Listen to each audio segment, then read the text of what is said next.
Hey guys, welcome back to The Heart of Home. I'm Courtney. Hello. This is Silas. This morning I am actually going to be filming, like Mama's teeth, a video of just how to put together a recipe that I have been working on for so long that I finally feel like is at a point that it's ready to be shared. And so I have the blog all written up for the website, but I'd really love to include a video short of how to make this recipe. So I'm actually going to include that in this video for you guys as well. Cereal. Yeah. I'll stick to the tea this morning, get this video recorded. And if you want to hop over to the blog, I'll put a link in the description below. I need to get the kitchen kind of tidied up real quick, wipe down the counters, and get started.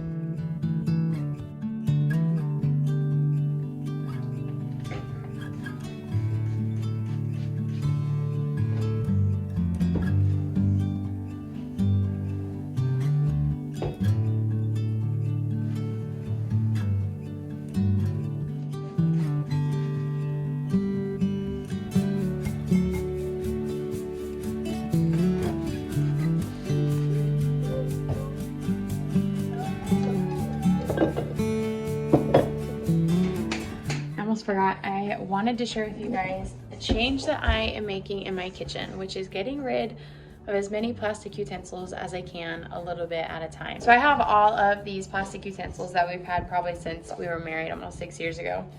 And I have very few wooden ones. I know I have more wooden ones, but during our move and in the midst of still being in the middle of a kitchen renovation, I don't know where any of those are. So I ordered a few new wooden utensils, as well as a stainless steel spatula as well, which I think is dirty and in the bathroom, which is our only sink right now. So I want to share with you guys what I got. So I started to open this and I was like, wait, I should wait to do this with my YouTube friends because you guys might also be interested in doing the same. But first, we're throwing these guys away. Okie dokie. So the people that I bought these from, the company's called Wooden House. They even offer a 20% offer discount. So this came with 4 different utensils, as you can see on the box. So if you've been watching my sourdough stuff, like on Instagram, you know that a lot of times I either mix with the butt end of just a wooden spoon or my Dutch whisk. And it's sufficient. It works, honestly. Like, I've got sourdough dried on that little hole in there because I can't get it out when I'm washing them. So I'm pretty excited about this. This is like a spurtle. Check that out. That's beautiful. Oh, cool. So they actually came with use and care instructions as well. I was just going to share with you guys some details on this, but another thing, which this probably won't be the case for these for a really long time, but like these old cheap wooden spoons, I boil them in water probably once a year. Probably should do it more frequently, but because they're so cheap and porous, they actually hold oils and the food that you cook them with, and it's kind of gross. And so if you boil them in water every now and then, it helps to essentially loosen up the wood pores and release that gunk. And you'll see it. Your water will change colors, but you'll be grateful that you did. So if these are something you're interested in, I will put the link in the description below. You gotta squat down so the camera can see. Okay. This is my cereal. These are our berries I don't like to eat. This is a pecan twist tree. This is a plastic that says something. These are our bananas. This is what you use to cut stuff with. Well, sourdough. It's called a bench scraper. This is called salt. This is a honey bee towel. That's what you use to clean stuff with. That's right. That was a good ad. Nice job, buddy.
Hey guys, I am actually filming this days, if not weeks, after what you just watched. The big reason behind that is because I was sick for so long and took forever to recover. But anyways, I was editing that part of the video and I realized I did not close it out. So I just wanted to kind of leave you with a couple little remarks when it comes to food sustainability within your home.